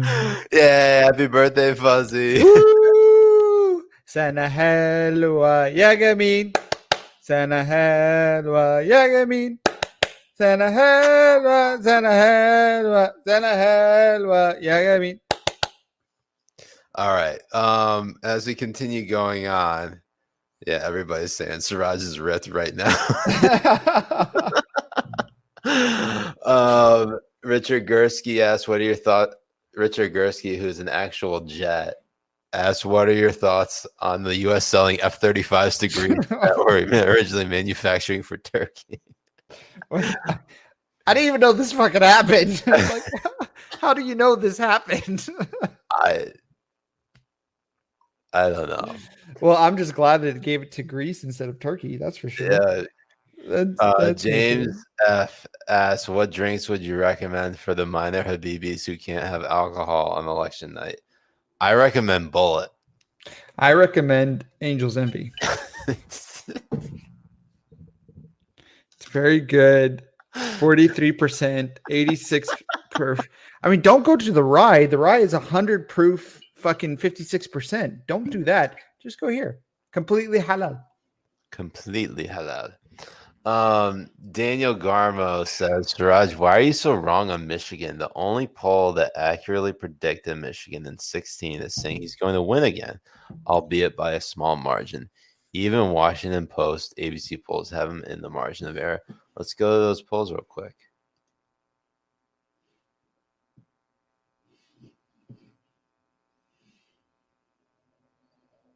Do do do do do do. Do, do, do, do, do, do. I'm okay with calling Michigan for Biden still. Too late. Too late. Too late. I already you screenshot. I already said that Biden was going to get Michigan. Oh, I thought you said you wanted to change it to Trump. I'm sorry. I'm not changing it. If people say I'm wrong and I end up being wrong, who gives a shit? I'm almost as drunk as you are. Yeah, that's true. Anyways, we got a few more minutes left before we kick it for the night. What are your thoughts on your pets? They fucking suck, man. I don't know what else to tell you. Honestly, this season, I'm just hoping, if Tampa Bay gets to, because I love Tom Brady. I fucking love Tom Brady. Whoa. You love Tom Brady more than me? Fuck out of here. Not more than you. I love That's Tom right. Brady more than Siraj. But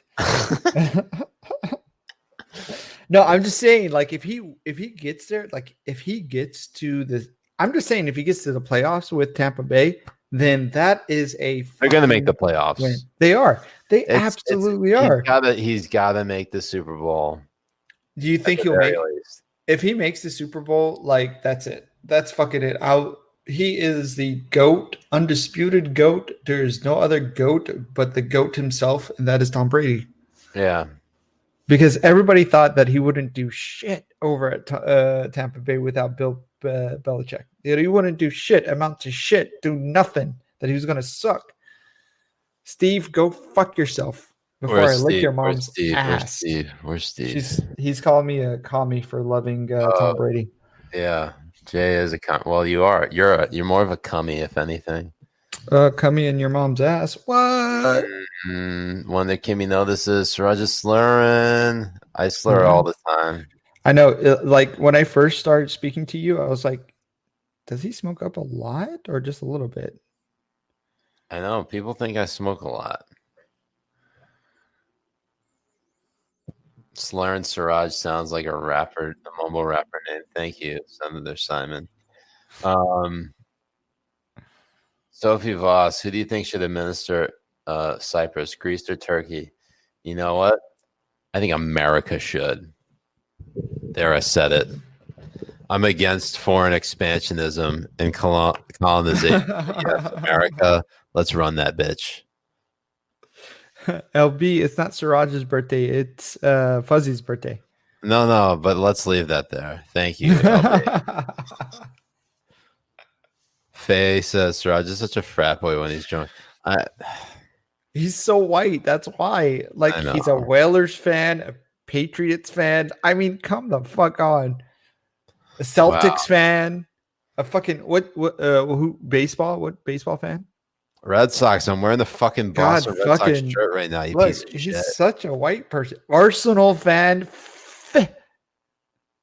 Wow. I mean, it's all the right things. I mean, that's why Habibi's always in his DMs.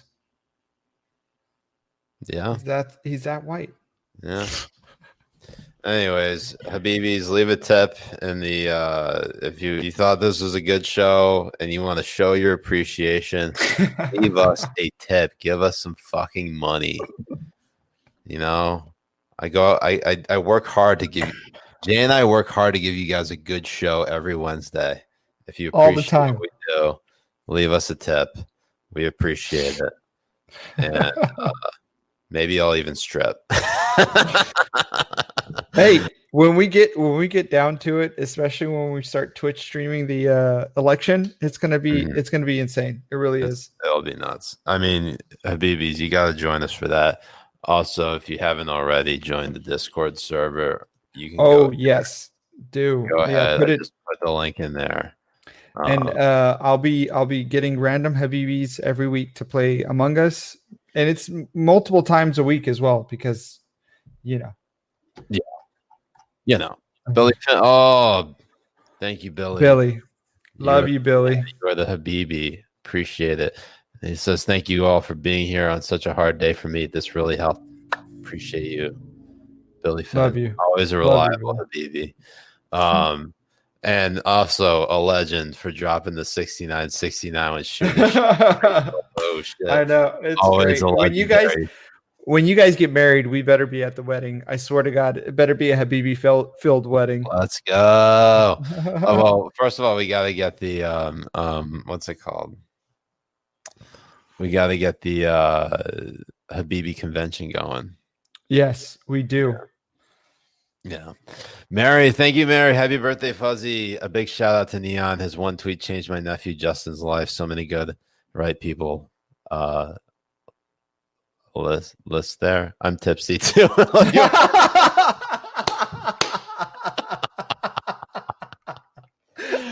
So good. Oh man. Habibi Khan, that's what it is. Why can't I say things right? Habibi Khan. Anyways. We'll make it work. So Habibis, I'll tweet out the screenshots of our maps, and whether you guys think are the right or not, you know, tell us why. Jay and I, again, we are wagering a porn stash. That's it. We're wagering for a full week. It's gonna be so good. It's gonna be so good. And based on the final tally, we will do a stream as soon as the election results come in. Come.